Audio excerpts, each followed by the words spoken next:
আশা করি সুস্থ আছেন। আমরা পাঠ করছিলাম বিকাশ মনোবিজ্ঞান। আমি তেমনভাবে অডিও পার্টগুলো আপলোড করতে পারছি না, যার জন্য আমি দুঃখিত ও লজ্জিত। অনেক সময় ছোট ছোট ক্লিপগুলো আপলোড করছি, যার জন্য আমি অনেকের কাছ থেকে সমালোচনাও শুনছি। তো ব্যাপার না, এগুলো ঠিক হয়ে যাবে আশা করি একটা সময়। কিন্তু আমি চাচ্ছি অন্তত মানুষ যাতে সংযুক্তি হোক অনেকের। আমি আমার নিজের একটু ব্যক্তিগত সমস্যার কারণে সময় দেয়া হয়ে উঠছে না। তবুও যতটুকু চেষ্টা করা যায় আমি আমার চেষ্টা চালিয়ে যাচ্ছি।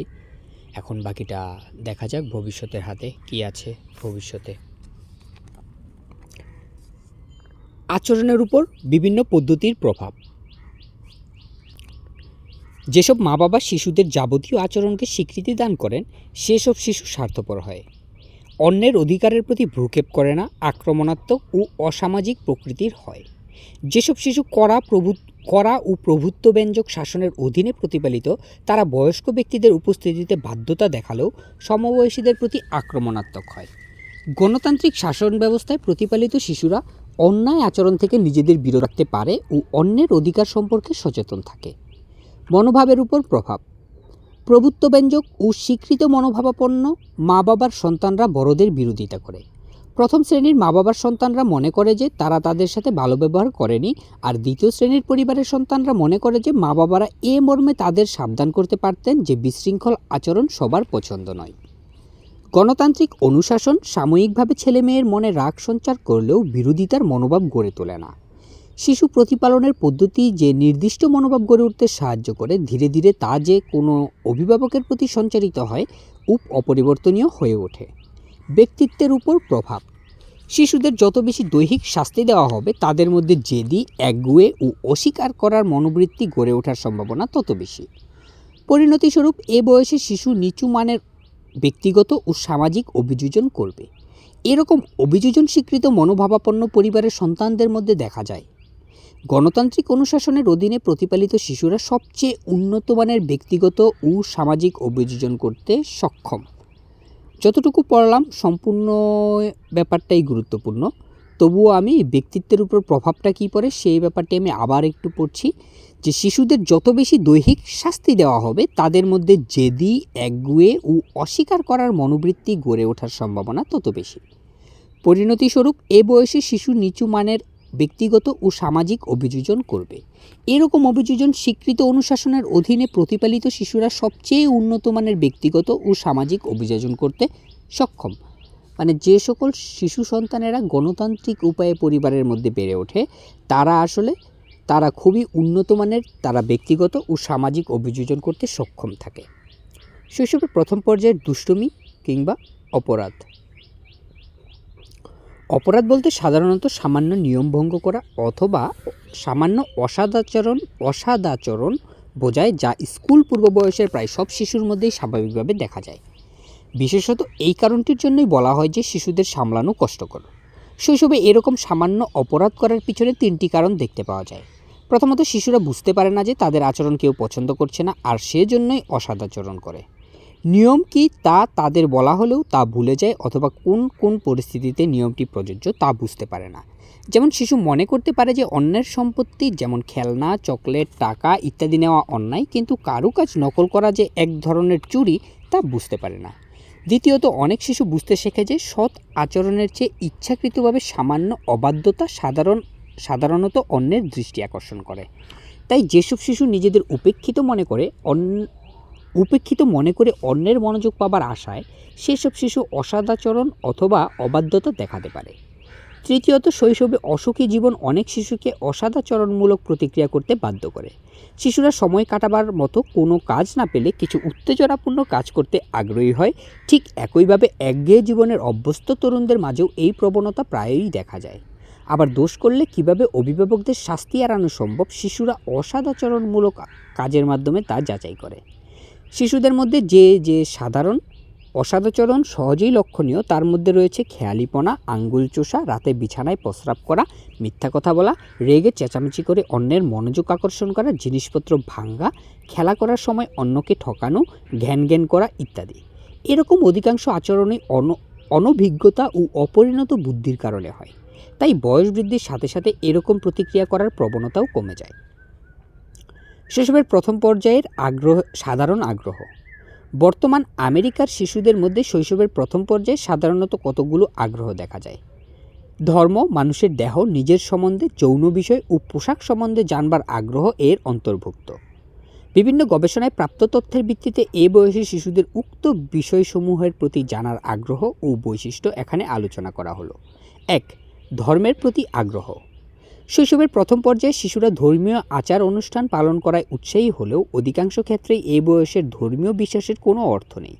অবশ্য জন্ম, মৃত্যু, পৃথিবীর উৎস ও পার্থিব উপাদানের ব্যাখ্যা ধর্মীয় নীতির সাহায্যে ব্যাখ্যা করা হয় বলে সৃষ্টির রহস্য শিশুরা বুঝতে পারে না। এর জন্যই ধর্মীয় বিষয় সম্পর্কে তাদের কৌতূহল অপরিসীম ও ধর্ম সম্পর্কে অনেক প্রশ্ন জিজ্ঞাসা করে। অভিভাবকেরা তাদের প্রশ্নের উত্তরে যা কিছু বলেন সেইটুকুই তারা সরল বিশ্বাসে গ্রহণ করে, বালক বালিকা অথবা তরুণ তরুণীদের মতো যুক্তি প্রদর্শন করে না। শিশুদের ধর্ম বিষয়ক ধারণা এক অর্থে বাস্তবভিত্তিক। যেটুকু জ্ঞান তাদের হয়েছে তার আলোকে ধর্মীয় যা কিছু শুনে অথবা দেখে তা গ্রহণ করে। যেমন তাদের কাছে আল্লাহ এমন একজন মানুষ যিনি পরিচিত ব্যক্তি থেকে ভিন্ন ধরনের পোশাক পরেন, তার লম্বা চুল ও দাড়ি আছে। আল্লাহ সম্বন্ধে অন্যান্য ধারণা, যেমন আল্লাহ সর্বজ্ঞ, সবজান্তা, সর্বশক্তিমান ও সব কিছু তিনি পর্যবেক্ষণ করেন। যেসব মানুষ সৎ ও ভালো হতে চেষ্টা করে তিনি তাদের প্রতি সদয় হন, কিন্তু যারা খারাপ কাজ করে তাদের তিনি শাস্তি দেন ইত্যাদি যা কিছু শিশুদের শেখানো হয় তারা তা পরম আগ্রহে বিশ্বাস করে। শিশুরা বিশ্বাস করে যে স্বর্গীয় দূতেরা মানুষ, কিন্তু তাদের সাথে ডানা আছে। তারা আরও বিশ্বাস করে যে স্বর্গ এমন একটি জায়গা যেখানে মানুষের কোনো আশা অপূর্ণ থাকে না। সারা শৈশব জুড়ে শিশুদের ধর্মীয় ধারণা আত্মকেন্দ্রিকতাপূর্ণ। যেমন প্রার্থনা করার অর্থ হচ্ছে নিজের ইচ্ছা পূর্ণ করার একটি উপায়। অনেক শিশু মনে করে যে আল্লাহ এমন একজন ব্যক্তি যিনি সবার মঙ্গল বয়ে আনেন। মনোবিজ্ঞানীদের মতে আমেরিকার শিশুদের খ্রিস্ট মাসের প্রতি মনোভাব থেকে তাদের ধর্মীয় আত্মকেন্দ্রিকতা অনুধাবন করা যায়। খ্রিস্ট মাসের উৎসবের দিনটিতে যে যীশু খ্রিস্টের জন্মদিন উদযাপন করবে, সান্তাক্লজ ওই দিনটিতে তাদের জন্য তা নিয়ে আসবে। শৈশবের এই সময়টুকুকে ধর্মীয় জ্ঞান বিকাশের পরিধির গল্প শোনার বয়স হিসেবে চিহ্নিত করা হয়, কারণ শিশুদের সব ধারণাই অলীক ভিত্তির উপর প্রতিষ্ঠিত। এজন্য কাহিনী ও আচার অনুষ্ঠানের আড়ম্বর শিশুদের মনোযোগ খুব বেশি আকর্ষণ করে। এমনকি বাড়ির অনুষ্ঠানও তাদের মনকে ভক্তি শ্রদ্ধার আপ্লুত করে ধর্মীয় অনুষ্ঠানে অংশগ্রহণ করার প্রবণতা বৃদ্ধি করে। দেহ সম্পর্কে জানার আগ্রহ। দেহের অভ্যন্তরীণ অংশের চেয়ে বাইরের অংশ সম্পর্কে জানতে এ বয়সী শিশুরা বেশি আগ্রহী হয়। শৈশব উত্তীর্ণ হওয়ার আগেই শিশুরা দেহভ্যন্তরস্থ অঙ্গ প্রত্যঙ্গ গভীরভাবে জানতে চায়। হৃৎপিণ্ড, শ্বাসযন্ত্র, মস্তিষ্ক ইত্যাদির অবস্থানই যে শুধু জানতে চায় তা নয়, এসব অঙ্গ প্রত্যঙ্গের কাজ কি সে বিষয়েও কৌতূহলী হয়। মলমূত্র নিষ্কাশন তাদের কাছে কৌতূহলের বিষয়। যে বস্তু থেকে তাদের সৃষ্টি হয়েছে সেই উৎসটি জানতে তারা সবসময় আগ্রহী। ছেলে মেয়ে ও মহিলা পুরুষের দৈহিক পার্থক্য বুঝতে শিখলে এই পার্থক্যের অর্থ ও তার কারণ সম্পর্কে শিশুরা জানতে চায়। রোগ জীবাণু তাদের মনে কৌতূহলের উদ্রেক করে ও জীবাণু শরীরে কিভাবে রোগের উৎপত্তি ঘটায় তাও তাদের জিজ্ঞাস্য বিষয়। এছাড়াও ঔষধ কিভাবে জীবাণু ধ্বংস করে রোগ নিরাময় করে তাও তাদের কাছে কৌতূহলী করে। কারো মৃত্যু হলে মৃত্যু ব্যক্তি কিভাবে স্বর্গে যায় শিশুরা তা জিজ্ঞেস করে। দেহের বিভিন্ন অঙ্গ প্রত্যঙ্গ সম্বন্ধে শিশুদের মন্তব্য ও জিজ্ঞাসা থেকে দেহ সম্পর্কে জানার আগ্রহ বোঝা যায়। কিন্তু এরকম মন্তব্য ও প্রশ্ন কৌতূহল নিবৃত্তির জন্য যথেষ্ট নয় বলে শিশুরা নিজেদের ও সঙ্গীদের দেহ পর্যবেক্ষণ করে। মলমূত্র নিষ্কাশনের মতো আর অন্য কিছু শিশুদের সাথে চমকপ্রদ নয়, তাই মলমূত্র ত্যাগের সময় প্রক্রিয়াটি এরা মনোযোগের সাথে লক্ষ্য করে। তরুণ ও যুবকেরা দেহ সম্বন্ধে ব্যক্তিনিষ্ঠ ধারণা পোষণ করে, কিন্তু শিশুদের ধারণা বস্তুনিষ্ঠ। একথা সত্যি যে শিশুরা নিজেদের দেহ সম্পর্কে জানতে চায়। এদের এরকম আগ্রহকে এক অর্থে ব্যক্তি নিরপেক্ষ আগ্রহ বলা চলে, এজন্য যে শিশুরা শুধু দেহের অধিকারী বলেই যে একমাত্র দেহ নিয়ে চিন্তা করে তা নয়, এবং দেহ এদের মতে এমন একটি অদ্ভুত বস্তু যার কার্যকলাপ কৌতূহলের উদ্রেক করে। এমনকি মলমূত্র নিষ্কাশন ও তাদের কাছে বাস্তবভিত্তিক ব্যক্তি নিরপেক্ষ কাজ, এবং সে ব্যাপারে তারা তেমন উদ্বেগ পোষণ করে না। 3. নিজ সম্পর্কে আগ্রহ।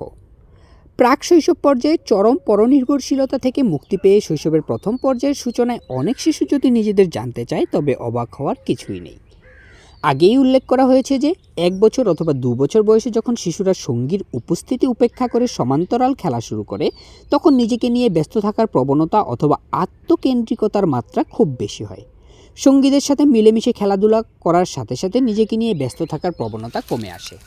অনেক মা বাবা, পরিচর্যাকারী, অভিভাবক নিজেদের অজ্ঞাতে শিশুদের আত্মকেন্দ্রিক হতে উৎসাহিত করেন। তাদের কি কি জিনিস আছে, কি কি কাজ তারা করে, কোন ধরনের পোশাক পরে ইত্যাদি সম্বন্ধে কখনো প্রশ্ন করেন, আবার কখনো এ সম্বন্ধে নিজেরা মন্তব্য করেন। যেমন শিশু রঙিন চক দিয়ে ছবি আঁকলে অথবা কাঠের টুকরা ব্লক দিয়ে কিছু তৈরি করলে তার কৃতিত্বে প্রশংসাসূচক মন্তব্য করা, অথবা শিশুটি বড় হয়ে কী করতে চায় সে সম্বন্ধে জিজ্ঞেস করা। প্রত্যক্ষভাবে না হলেও পরোক্ষভাবে মা বাবা যে শিশুদের আত্মকেন্দ্রিক হতে প্রেরণা দেয় তার যথেষ্ট প্রমাণ পাওয়া যায়। উদাহরণস্বরূপ বিছানা করা, খাবার পর টেবিল পরিষ্কার করা ইত্যাদি বড়দের কাজগুলো তাদের করতে না দিয়ে তখন খেলনা নিয়ে খেলতে বলা হয়, অথবা টেলিভিশন চললে তা দেখতে বলা হয়। এই বয়সে বিভিন্ন উপায়ে শিশুরা নিজ সম্পর্কে কৌতূহল প্রকাশ করে। সাধারণ উপায়গুলোর মধ্যে রয়েছে আয়নায় নিজের চেহারার দিকে তাকিয়ে থাকা, শরীরের বিভিন্ন অঙ্গ প্রত্যঙ্গ ও পোশাক নাড়াচাড়া করা, নিজের সম্বন্ধে অনেক প্রশ্ন করা, খেলার সাথীদের কাছে নিজের যোগ্যতার বর্ণনা দিয়ে অথবা তাদের জিনিসপত্রের সাথে নিজের কৃতিত্ব ও জিনিসপত্র তুলনা করা, তাদের মনোযোগ আকর্ষণের উদ্দেশ্যে ঠাট্টা মশকরা করা ইত্যাদি। কম বেশি সব শিশুই আত্মকেন্দ্রিক হলেও একই বয়সের কোনো কোনো শিশু অন্যান্য শিশুর চেয়ে বেশি আত্মকেন্দ্রিক। মেয়ে সন্তানের চেয়ে মা বাবার কাছে ছেলে সন্তান বেশি প্রিয় হওয়ায় ছেলেরা সবসময় বেশি সুযোগ সুবিধা ভোগ করে। এর জন্য ছেলেদের মাঝে এ বয়সে আত্মকেন্দ্রিক প্রবণতা মেয়েদের চেয়ে বেশি হয়। আরও দেখা যায় একই বয়সের ছেলে মেয়েদের ক্ষেত্রে ছেলেদের অবাধ্যতা অথবা অসদাচরণ প্রায়ই উপেক্ষা করা হয়। ছেলে মেয়ে ভেদে এ ধরনের পক্ষপাতিত্ব ছেলেদের আত্মকেন্দ্রিক হওয়ার অন্য একটি কারণ। শিশুর চেহারা সুন্দর অথবা বুদ্ধিমান ও চটপটে অথবা স্বল্প বুদ্ধিসম্পন্ন প্রতিবন্ধী হলে পরিবারের সবাই তাদের দিকে মনোযোগ দেন। ফলে এসব শিশু অন্যের কথা চিন্তা করার চেয়ে নিজেদের সম্বন্ধে বেশি চিন্তা করে। এমনভাবে প্রথম ও একমাত্র সন্তান অথবা বড় পরিবারের শেষ সন্তানের সাথে এমনভাবে ব্যবহার করা হয় যাতে সে নিজেকে নিয়েই ব্যস্ত হয়ে পড়ে। বারবার আত্মকেন্দ্রিক প্রবণতা সৃষ্টির সহায়ক অভিজ্ঞতার জন্য স্কুল পূর্ব বয়সের আত্মকেন্দ্রিকতা শিশুদের অভ্যাসে পরিণত হয়। শিশু প্রথম শ্রেণীতে উঠলেও এ অভ্যাস থেকে যায়, কিন্তু আত্মকেন্দ্রিক শিশুরা এ সময় আবার খেলার দলের সভ্য হওয়ার জন্য উন্মুক্ত থাকে। 4. যৌন বিষয় সম্পর্কে আগ্রহ। সন্তান কোথা থেকে আসে শৈশবের প্রথম পর্যায়ে তা জানতে শিশুরা খুব বেশি উদগ্রীব ও এ বিষয়ে বহু প্রশ্ন জিজ্ঞাসা করে।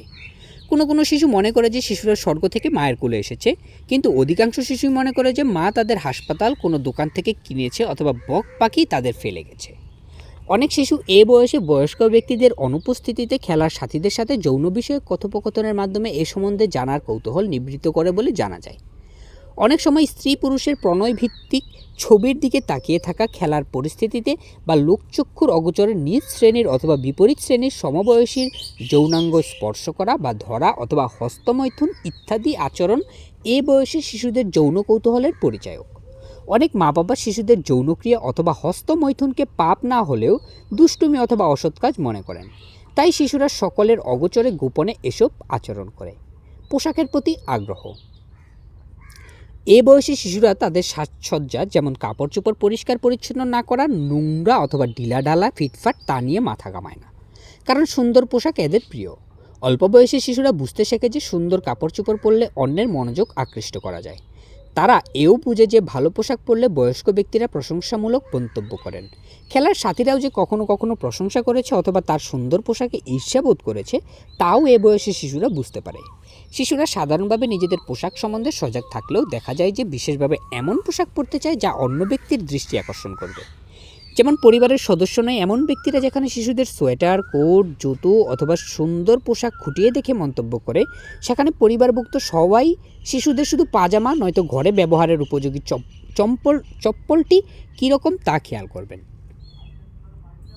এ বয়সী শিশুরা যে বিভিন্ন ধরনের পোশাক পরে তার মধ্যে পোশাকের রং, ডিজাইন, সাথীদের পোশাকের সাথে নিজের পোশাকের মিল ও ছেলে অথবা মেয়ের যোগ্য পোশাক হয়েছে কিনা সেটাই তাদের প্রধান মনোযোগের বিষয়। শৈশব শেষ হওয়ার বহু আগেই ছেলে মেয়ে উভয়েই নিজ নিজ শ্রেণীর উপযুক্ত পোশাক পরেছে কিনা সে সম্পর্কে যথেষ্ট সচেতন থাকে বলে নিজের পোশাকটি দলীয় পরিচয় বহন করেছে কিনা তা যাচাই করে নেয়।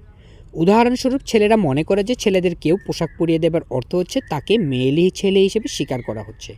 সেজন্য ছেলেরা ঢিলেঢালা পোশাকের চেয়ে ছোটোখাটো সরল পোশাক পরতে চায়। প্রায় সবাই মনে করেন যে এ বয়সে ছেলেদের চেয়ে মেয়েরা বেশি পোশাক সচেতন, কিন্তু অনুমানটি এ বয়সের মতো অন্যান্য বয়সের জন্যও সত্যি নয়। ছেলেদের পোশাকের প্রতি আগ্রহ ও মেয়েদের আগ্রহের মধ্যে পার্থক্য থাকলেও আগ্রহের মাত্রার পার্থক্য বিষয়ে কোনো প্রমাণ পাওয়া যায়নি।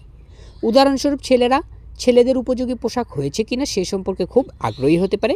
বিপরীতভাবে মেয়েদের মধ্যে নিজেদের পোশাক পরিচ্ছদের রং ও অভিনবত্বের প্রতি বিশেষ মনোযোগ লক্ষ্য করা যায়। শৈশবের প্রথম পর্যায়ে লিঙ্গ নির্ধারিত ভূমিকা পালন। 2 বছর পুরো হয়ে আসলে ছেলে ও মেয়ের নির্দিষ্ট আচরণ দ্বারা সূচিত হলেও শৈশবের প্রথম পর্যায়ে তা দৃঢ়ভাবে প্রতিষ্ঠিত হয়। সেজন্য শৈশবের প্রাথমিক পর্যায়কে ছেলে মেয়ের যথোপযুক্ত আচরণ শেখার একটি সংকটময় বয়স হিসেবে গণ্য করা হয়। শিশুদের আচরণ দ্বারা বিকাশের এ পর্যায়ে আশা করা হয় যে তারা ছেলে কিংবা মেয়ের নির্দিষ্ট ভূমিকা পালনের দুটি দিকে সাফল্য অর্জন করবে, অর্থাৎ কীভাবে ছেলে অথবা মেয়ে হিসেবে নির্দিষ্ট আচরণ করবে তা শিখবে। একই সাথে তাদের এও অবশ্যই বুঝতে হবে যে সমাজে স্বীকৃতি অর্জন করতে হলে ছেলে অথবা মেয়ের নির্দিষ্ট ভূমিকা সম্বন্ধে সামাজিক বদ্ধমূল ধারণা অনুযায়ী আচরণ করতে হবে। এরকম যোগ্যতা অর্জনে ব্যর্থ পরবর্তী সামাজিক জীবনে বিশেষ গুরুত্ব বহনকারী সমবয়সীদের দলে সঙ্গতি রক্ষা করা শিশুর পক্ষে অসম্ভব হয়ে পড়ে। ছেলে ও মেয়ে সম্পর্কে সমাজের বদ্ধমূল ধারণা। পুরুষ ও মহিলা শব্দ দুটি যে অর্থে ব্যবহৃত হয় তারই সমষ্টি হচ্ছে এ জাতীয় পূর্ব নির্ধারিত ধারণা।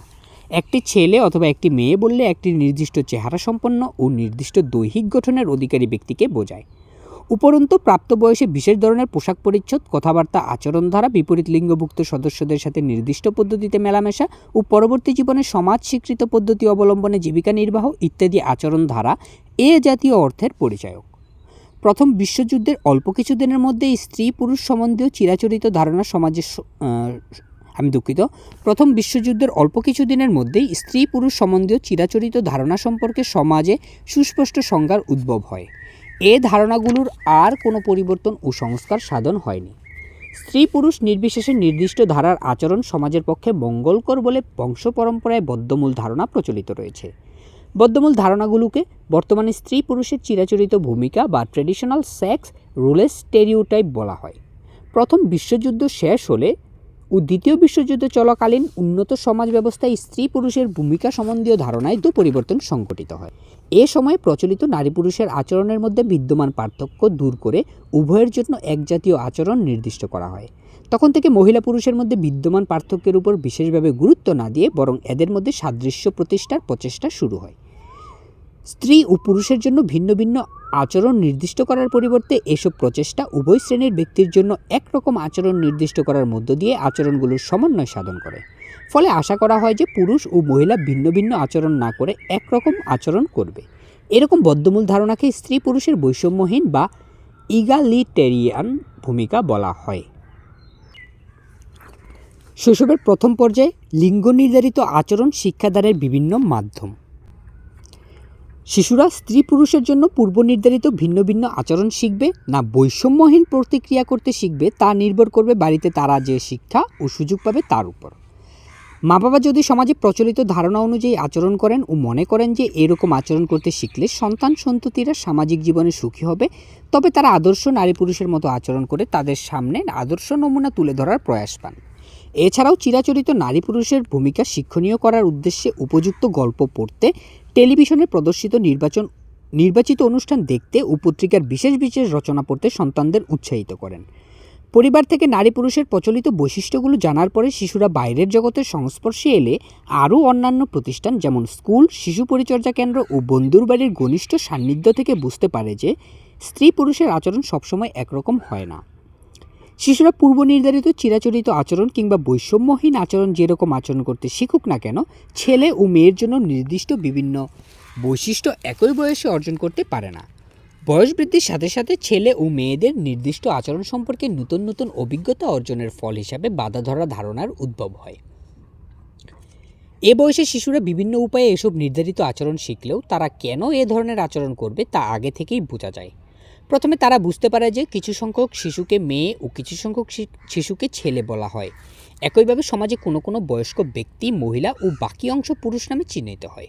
সাথে সাথে তারা নিজেদের ছেলে অথবা মেয়ে হিসেবে শনাক্ত করতে শেখে। এরপরে শিশুরা কোন কোন জিনিস যেমন কোনো জিনিস যেমন পোশাক, বইপত্র ও খেলার সরঞ্জাম মেয়েদের জন্য নির্দিষ্ট আর কোনটি ছেলেদের জন্য উপযোগী তা বুঝতে শেখে। ক্রমে এও তারা অনুধাবন করে যে মেয়েদের এমন কতকগুলো বৈশিষ্ট্য আছে ও মেয়েরা এমন কতকগুলো আচরণ করে যা ছেলেদের মধ্যে দেখা যায় না। এভাবে শৈশবের ছেলে ও ছেলে মেয়ের জন্য নির্দিষ্ট আচরণ দ্বারা সম্বন্ধে প্রায় সব শিশুই সুস্পষ্ট অভিজ্ঞতা অর্জন করে। ছেলে ও মেয়েদের বৈশিষ্ট্য জানা থাকলেও শৈশবের প্রথম পর্যায়ে শিশুরা ছেলে অথবা মেয়ে হিসেবে যে নির্দিষ্ট আচরণ করবে তা নিশ্চিতভাবে বলা যাবে না। সমাজের পূর্বনির্ধারিত রীতি অনুযায়ী আচরণ করার যোগ্যতা এদের অর্জন করতে হয়। কিছুটা অনুকরণের মাধ্যমে শিশুরা নির্দিষ্ট আচরণ করতে শেখে, সন্দেহ নেই। তবে প্রত্যক্ষ প্রশিক্ষণের সাহায্যে আদর্শ আচরণ বা মডেল কীভাবে অনুকরণ করতে হয় তা তাদের শেখানো হয়। অর্থাৎ সঠিকভাবে আদর্শ অনুসরণ করলে তাদের উৎসাহিত করা হয়, আর না করতে পারলে তিরস্কার করা হয়। এরকম প্রত্যেক প্রশিক্ষণ ছাড়াও অপ্রত্যক্ষ পন্থায় শিশুদের নির্দিষ্ট আচরণ করতে শেখানো হয়। যেসব আচরণ ছেলেদের উপযোগী, অভিভাবকেরা মেয়ে সন্তানকে সেসব আচরণ করা থেকে বিরত রাখেন। যেমন মেয়ে তার ভাই অথবা ছেলে বন্ধুর সাথে খেলতে চাইলে অভিভাবক তাকে মেয়েদের উপযোগী খেলনা নিয়ে খেলতে বলেন। শৈশবে মা বাবা ও অন্যান্য বয়স্ক আত্মীয় স্বজন প্রধানত শিশুদের ছেলে অথবা মেয়ের নির্দিষ্ট ভূমিকা পালন করতে শেখান। বিদেশে নার্সারি ও শিশু পরিচর্যা কেন্দ্রে আগত শিশুদের শেখানোর দায়িত্বে নিযুক্ত শিক্ষক মণ্ডলী অথবা পরিচর্যাকারী। ছেলে অথবা মেয়ের নির্দিষ্ট আচরণ কীভাবে শেখানো হয় তার পরিচয় বার্নস্টেইনের লেখনীতে পাওয়া যায়। কিন্ডারগার্টেনে শিশুদের কর্মকাণ্ড লিঙ্গানুযায়ী সূচনা নির্দেশ করে। পরিবেশে ছোট ছোট মেয়েদের গৃহ পরিচালনার সাজ সরঞ্জাম নিয়ে খেলতে উৎসাহিত করা হয়, আর ছেলেদের ব্লক ও ট্রাক জাতীয় গাড়ির দিকে এগিয়ে দেওয়া হয়। এভাবে স্কুলের খেলাধুলা ছেলেমেয়েদের মধ্যে বিদ্যমান পার্থক্য উপেক্ষা না করে বরং দৃঢ়ভাবে প্রতিষ্ঠিত হতে সাহায্য করে। শ্রেণীকক্ষের বাইরে ছেলে ও মেয়ের খেলাধুলার পার্থক্য নির্দেশ করতে যেয়ে বার্নস্টাইন আরও বলেছেন যে ছেলে ও মেয়ে ভিন্ন ভিন্ন পন্থায় অবসর বিনোদন করে। যেমন অবসর বিনোদনের উপায় হিসেবে মেয়েদের দাড়ির সাহায্যে লাফালাফি করতে বলা হয়। প্রচার মাধ্যমগুলো শিশুদের লিঙ্গ নির্দিষ্ট আচরণ শিখতে সাহায্য করে। বই পড়ে কমিকের চরিত্র দেখে কিংবা টেলিভিশনের অনুষ্ঠান দেখেও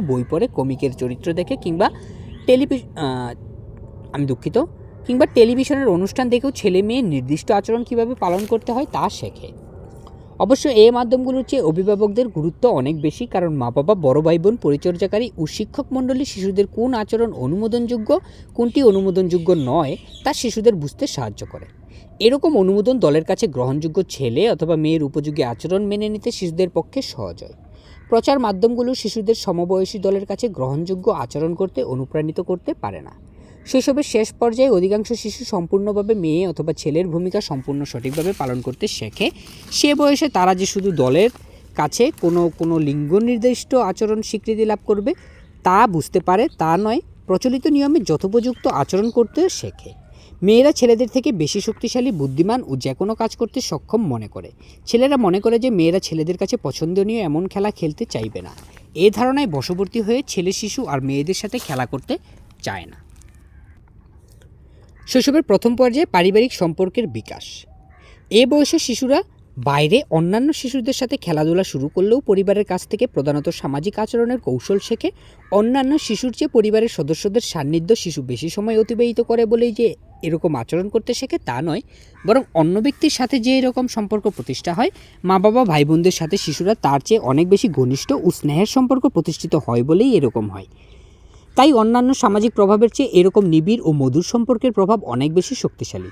শিশুর জীবনে পরিবারের কোনো ব্যক্তির প্রভাব বিশেষ গুরুত্বপূর্ণ, তা নির্ভর করে কার সাথে তার নিবিড় সম্পর্ক রয়েছে তার উপর। বাইরের লোক, কোনো বস্তু অর্থাৎ জগৎ ও জীবন সম্পর্কে শিশুর সাধারণ মনোভাব পারিবারিক জীবনধারা অনুযায়ী গড়ে ওঠে। শিশুর ব্যক্তিগত সামাজিক জীবনের ভালো অথবা খারাপ অভিযোজনের জন্য কোনো বিশেষ প্রতিপালন পদ্ধতি দায়ী না হলেও বিভিন্ন সমীক্ষায় দেখা গেছে যে প্রশ্রয়দানকারী ও কঠোর বিধিনিষেধ সম্পন্ন পরিবারের শিশুদের চেয়ে গণতন্ত্রমনা পরিবারের শিশু ভালোভাবে অভিযোজন করতে পারে।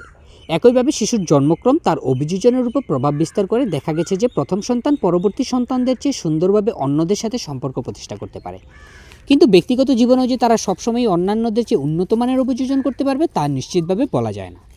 ব্যক্তিগত হোক কিংবা সামাজিক হোক, দুটি ক্ষেত্রেই অভিযোজন প্রধানত মা বাবার সাথে শিশুর সম্পর্ক 1 ও 2 হচ্ছে ভাই বোনের সাথে শিশুর সম্পর্ক, এবং 3 হচ্ছে অন্যান্য আত্মীয় স্বজন, বিশেষ করে দাদা দাদি, নানা নানির সাথে শিশুর সম্বন্ধ। যেমন মা অথবা বাবা যে কোনো একজনের সাথে যদি শিশুর নিবিড় সম্পর্ক গড়ে ওঠে, তবে নির্দিষ্ট ব্যক্তিটির মনোভাব, আবেগ ও আচরণ দ্বারা শিশু অনুকরণ করে। 1. মা বাবা ও শিশুর সম্পর্ক। মা বাবার সাথে শিশুর নিবিড় সম্পর্ক 2 বছর বয়স থেকে পরিবর্তিত হতে শুরু করে। সারা শৈশব জুড়ে এই পরিবর্তন দ্রুত সংঘটিত হয়। অনেক কারণে এরকম পরিবর্তন হয়, এদের মধ্যে সবচেয়ে সাধারণ অথচ গুরুত্বপূর্ণ কারণগুলো নিচে উল্লেখ করা হলো। শিশুর আচরণ বৈশিষ্ট্যে পরিবর্তনসমূহ। কোমলমতি অবোধ শিশুরা ক্রমশ স্বনির্ভর ও স্বাধীনভাবে চলাফেরা করার যোগ্যতা অর্জন করলে প্রায়ই তারা বিদ্রোহপরায়ণ, দুষ্ট প্রকৃতির ও জেদি হয়। যে কোনো বিষয়ের প্রতি অনাবশ্যকভাবে কৌতূহলী হওয়া, সবসময় অন্যের মনোযোগ আকর্ষণ করার প্রবণতা এবং যা করতে বলা হয় তা করতে অস্বীকৃতি প্রকাশ করে। এমনকি প্রাক-শৈশবে যেভাবে শিশুর আচরণ ও নির্মল চেহারা অন্যের মনে আবেদন সৃষ্টি করে, এ বয়সে সেরকম হয় না। খ. মা বাবার মনোভাবের পরিবর্তন। এ বয়সে শিশুরা ক্রমশ স্বাধীন হয়ে উঠলে মা বাবা মনে করে যে আগের মতো এদের প্রতি তেমন যত্ন ও মনোযোগ দেওয়ার প্রয়োজন নয়। কিন্তু তবুও দেখা গেছে যে প্রাক-শৈশবে একটি শিশু মনোযোগ পেয়ে যেভাবে অভ্যস্ত হয়ে গেছে, শৈশবের প্রথম পর্যায়ে স্বাধীনভাবে চলাফেরার যোগ্যতা অর্জন করা সত্ত্বেও সেরকম মনোযোগ না পেলে প্রতিবাদ জানায়।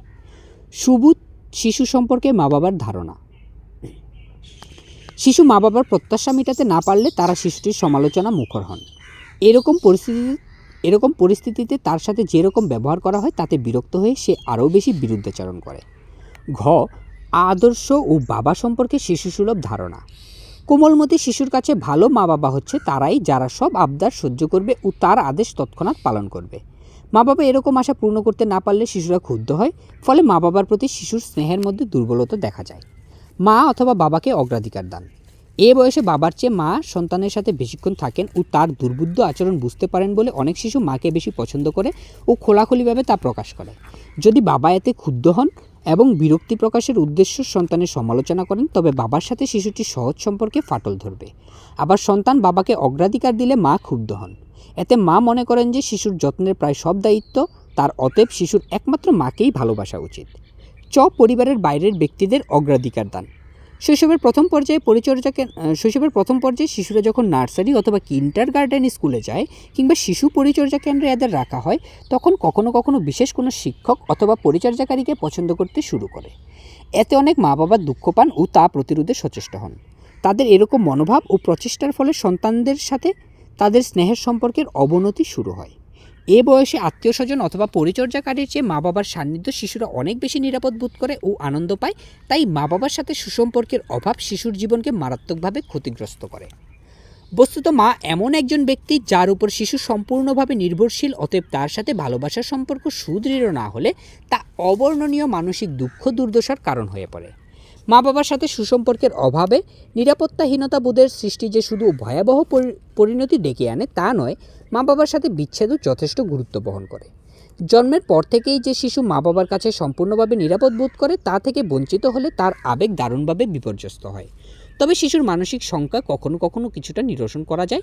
যেমন সৎ মা বাবা যদি আপন মা বাবার মতো শিশুর মন জয় করতে পারেন, অথবা কোনো পরিবার যদি শিশুটিকে দত্তক গ্রহণ করে আপন মা বাবার মতো স্নেহের পরশ দিয়ে তার জীবনকে পূর্ণ করে দিতে পারে, তখন সে শিশুটির মা বাবার অভাবজনিত মানসিক ভীতি অথবা শঙ্কা কিছুটা লাঘব হবে। 2. ভাই বোনের সম্পর্ক। শিশুর বয়স 2 বছর হলে ভাই বোনের সাথে নিবিড় সম্পর্ক শিথিল হয়ে আসে। শৈশবে প্রায় সব ভাই বোনদের মধ্যে মাঝে মাঝে ঝগড়াঝাটি বা মন কষাকষি সাধারণ ব্যাপার। ভাই বোনের মধ্যে এরকম খিটিমিটি অথবা ঝগড়াঝাটির মাত্রা বেশি হলে শুধু যে পরিবারের পরিবেশ বিঘ্নিত হয় তা নয়, এরকম শিথিল পারস্পরিক সম্পর্ক একটি শিশুর আত্মধারণাকেও বা সেলফ কনসেপ্ট বিপর্যস্ত করে। এরকম পরিস্থিতিতে এ বয়সে শিশুর কোনো কৃতকার্যতা সম্পর্কে যদি বড় ভাই বোন ঠাট্টা বিদ্রুপ করে, তবে সে নিজেকে হেয় জ্ঞান করে। তবে ভাই বোনের সম্পর্ক যে সবসময় বিদ্বেষপূর্ণ হবে এমন মনে করা উচিত নয়। আবার ভাই বোন যে সবসময় ঝগড়াঝাটি করে তাও সত্যি নয়। বরং দেখা যায় যে একটি শিশুর ভাই বোনের সাথে সম্পর্ক তার ব্যক্তিগত ও সামাজিক আচরণ বিকাশের উপর গভীরভাবে প্রভাব বিস্তার করে। উদাহরণস্বরূপ, অন্যান্য শিশু যেভাবে নিজেকে মূল্যায়ন করে, একটি নির্দিষ্ট শিশু সেভাবে ভাই বোনের সান্নিধ্য নিজেকে মূল্যায়ন করতে শেখে ও অন্যে তাকে যেভাবে দেখেছে ঠিক সেভাবে নিজেকে চিনতে শিখে। বড় ভাই বোনকে আদর্শ হিসাবে গ্রহণ করে শৈশবের প্রথম পর্যায়ে ছোট শিশুটি তাদের গুণাগুণ অনুসরণ করে দলের কাছে গ্রহণযোগ্য ছেলে অথবা মেয়ের উপযোগী আচরণ আয়ত্ত করতে শেখে। বয়সে বড় অথবা ছোট ভাই বোনের নিত্য সাহচর্যে এ বয়সে একটি শিশু স্নেহময় নিরাপত্তা অর্জন করে ও কীভাবে অন্য একটি ব্যক্তিকে ভালোবাসতে হয় তাও শেখে। এছাড়াও একটি পরিবারের একাধিক সন্তানদের মধ্যে সকলেই নিজ নিজ লিঙ্গ, বয়স ও জন্মক্রম অনুযায়ী নির্ধারিত আচরণ করতে শেখে। এরকম অভিজ্ঞতা সামাজিকীকরণ প্রক্রিয়ায় অত্যন্ত গুরুত্বপূর্ণ বহন করে, কারণ এ জাতীয় শিক্ষা শিশুকে সমবয়সীদের দলে বিশেষ বিশেষ মর্যাদা যেমন নেতৃত্ব অথবা অনুগামিতা অর্জনের সহায়ক। ভাই বোনের পারস্পরিক ঝগড়াঝাটি উভয়ের মনে মূল্যবান অভিজ্ঞতার সঞ্চার করে। ঝগড়া করার মধ্য দিয়ে একটি শিশু অন্য একজন কী সহ্য করতে পারে এবং কোন কোন আচরণ তারা সহ্য করবে না তা বুঝতে শেখে। একইভাবে সম্মানজনক পন্থায় পরাজয় বরণ অথবা জয়ী হয়ে গৌরব অর্জনের কৌশল আয়ত্ত করে। পরিবারের একমাত্র সন্তান ভাই বোনের ঝগড়াঝাটি অভিজ্ঞতা সম্পর্কে সম্পূর্ণভাবে অজ্ঞ। মা বাবার মনোযোগ সম্পূর্ণভাবে উপভোগ করার কারণে বড় পরিবারে মা বাবার মনোযোগ অথবা ভাই অথবা বোনের প্রতি নিবদ্ধ হওয়ায় একটি ভাই অথবা বোন ঈর্ষান্বিত হয়ে কিভাবে তার সাথে ঝগড়া করতে পারে সেরকম অভিজ্ঞতা থেকেও একমাত্র সন্তান বঞ্চিত। ফলে পরবর্তী দলগত বয়সে এসব শিশু সুষ্ঠুভাবে সামাজিক অভিযোজন করতে পারে না। আত্মীয় স্বজনের সাথে সম্পর্ক। পরিবারে আত্মীয় স্বজনের সাথে একটি শিশুর যে সম্পর্ক গড়ে ওঠে তা দুভাবে শৈশবের প্রথম পর্যায়ে তার ব্যক্তিগত ও সামাজিক অভিযোজনের উপর প্রভাব বিস্তার করে। প্রথমত, শিশু কত ঘন ঘন অন্যান্য আত্মীয়ের সান্নিধ্যে আসার সুযোগ পেয়েছে প্রশ্নটি বিশেষভাবে গুরুত্বপূর্ণ। আত্মীয়তার সম্পর্কযুক্ত দুটি পরিবার যদি একে অন্যের চেয়ে অনেক দূরে বসবাস করে, তবে একটি পরিবারের শিশুর সাথে অন্য পরিবারের আত্মীয় পরিজনের দেখা সাক্ষাৎ কদাচিৎ হয়। দ্বিতীয়ত, শিশুর জীবনে আত্মীয় কতটুকু গুরুত্ব বহন করছে প্রশ্নটিও বেশ গুরুত্বপূর্ণ। আত্মীয়তার সম্পর্ক যদি শুধু ভাই বোনের মধ্যে সীমাবদ্ধ থাকে, তবে একে অন্যের খেলার সঙ্গীর স্থান দখল করে। কিন্তু পিতামহ পিতামহী একসাথে অবস্থান করলে তারা শিশুর জীবনে মা বাবা অথবা পরিচর্যাকারীর মর্যাদায় অধিষ্ঠিত হয়। পাশ্চাত্য দেশে এক একটি পরিবার দূরে দূরে বসবাস করার ফলে একটি শিশুর সাথে আত্মীয় স্বজনের দেখা সাক্ষাৎ কমই হয়। দেখা হলেও তা খুব অল্প সময়ের জন্য হয়। পারিবারিক কোনো সামাজিক অনুষ্ঠান যেমন জন্মদিন, আকিকা ইত্যাদিতে সবাই একত্রিত হয়। এদের মধ্যে মাতামহী মাতামহী ও পিতামহের সাথে মেলামেশার সুযোগ শিশু বেশি পায়, কারণ পরিবারে কোনো সংকট দেখা দিলে সর্বপ্রথম এদের উপস্থিতি প্রয়োজনীয় হয়ে ওঠে। এছাড়াও পুত্র ও পুত্রবধূ চাকুরি উপলক্ষে বিদেশে অবস্থান করলে অথবা আর্থিক অসচ্ছলতার কারণে মা বাবা কোনো কাজের লোক নিয়োগ করতে অসমর্থ হলে সন্তান সন্ততি রক্ষণাবেক্ষণের দায়িত্ব পিতামহী অথবা মাতামহীর উপর ন্যস্ত হয়। বাড়িতে আপন ভাই বোন ছাড়া রক্তের সম্পর্কযুক্ত অন্যান্য ভাই বোনের মধ্যে ঝগড়াঝাটি হওয়া বিচিত্র নয়। তবে পারস্পরিক সম্পর্ক যদি গুরুত্বপূর্ণ হয়, তবে সেসব ভাই বোনের সাহচর্যে পরিবারের ছোট শিশু আনন্দ লাভ করে। অন্যদিকে মা বাবার অবর্তমানে শিশুদের উপর কর্তৃত্ব করার দায়িত্ব অন্যান্য আত্মীয়ের উপর ন্যস্ত হলে তাদের সাথে শিশুর সুসম্পর্ক প্রতিষ্ঠিত হওয়ার সম্ভাবনা খুব কম। কারণ মা সন্তানকে যেভাবে নিয়মানুযায়ী কাজ করতে শেখান, আত্মীয় স্বজন সেভাবে করে না। অতএব মা বাবা পরিচালিত জীবনে অভ্যস্ত শিশু আত্মীয় স্বজন উদ্ভাবিত নতুন রীতিনীতি অস্বীকার করে অভিভাবকদের বিরোধিতা করে। ফল হিসেবে অভিভাবকদের সাথে তার সম্পর্ক সহজ হয় না। এরকম সহজ সম্পর্কের অভাব দুদিক থেকে বিপজ্জনক। প্রথমত, এরকম পরিস্থিতিতে অভিভাবক ও শিশুর মধ্যে ব্যবধান সৃষ্টি হয়। সেজন্য অনেক শিশু মা বাবার অবর্তমানে পিতামহ ও মাতামহীর বাড়ির ধর্মীয় আনুষ্ঠানিকতাতে যোগদান করতে অসম্মতি জ্ঞাপন করে। দ্বিতীয়ত, কোনো একটি বিশেষ বয়সে আত্মীয়ের সাথে যদি সহজ সম্পর্ক প্রতিষ্ঠিত না হয়, তবে শিশু সে বয়সের সব আত্মীয়কে সহ্য করতে পারে না। আজকে আমরা এতটুকু পর্যন্তই থামছি। আমি আবারও আপনাদের কাছে ক্ষমা প্রার্থনা করছি ও লজ্জা প্রার্থনা করছি, কারণ আমি আপনাদের চাহিদা মতো অত লেন্দি ভিডিও আমি আপলোড করতে পারছি না, কিংবা অনেক সময়ের আমি খুব দ্রুত আমি আপলোড করতে পারছি না। যাই হোক, আমরা পরবর্তী পর্বে দেখব। আমি একটু সময় নিয়েই করছি। আমাকে আপনারা ক্ষমা করবেন বা মাফ করবেন যদি ভুল ত্রুটি হয়। আর যদি মনে করেন যে ক্ষমা করার যোগ্য, তাহলেই করবেন। যদি মনে হয় ক্ষমা করার যোগ্য না, তাহলে অভিশাপ দিতে থাকেন, আমার কোনো সমস্যা নেই। তবে আমার দৃষ্টিকোণ থেকেও আমার মনে হয় আপনার বোঝা উচিত। এটাই হচ্ছে আমার কথা। শুধুমাত্র আমার দৃষ্টিকোণ না, আপনার প্রত্যেকটা মানুষের দৃষ্টিকোণ থেকে আপনাকে বিচার করতে হবে। আপনার দৃষ্টিকোণ থেকে তো শুধু বিচার করলে হবে না, আপনাকে নিউট্রালি থেকে বিশ্লেষণ করতে হবে। যাই হোক, সবাই ভালো থাকেন, সুস্থ থাকেন। আমরা পরবর্তী পর্বে দেখব ব্যক্তিত্বের বিকাশ কীভাবে ঘটে, বা শৈশবের প্রথম পর্যায়ে মা অথবা বাবার মৃত্যু বা বিচ্ছেদ কীরকম ঝামেলা করে শিশুর ব্যক্তিগত জীবনে।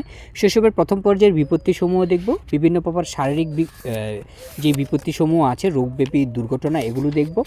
এবং আরও কিছু দেখব যে কথা সংক্রান্ত বা মানসিক বিপত্তিগুলো কি, সেগুলো আমরা পরবর্তী পর্বে দেখব আর কি। এবং নৈতিক বিকাশের বিপত্তি বা বুদ্ধির বিকাশের বিপত্তিগুলো কি কি, সে ব্যাপারে আমরা পরবর্তী পর্বে আলোচনা করব বা পাঠ করব। সবাই ভালো থাকেন, সুস্থ থাকেন। সবার জন্য ভালোবাসা ও শুভকামনা জানিয়ে আমি এ পর্বটি এখানেই শেষ করছি। সবাই নিরাপদে থাকেন, সুস্থ থাকেন, এতটুকুই আপনাদের কাছে আশা বা কামনা।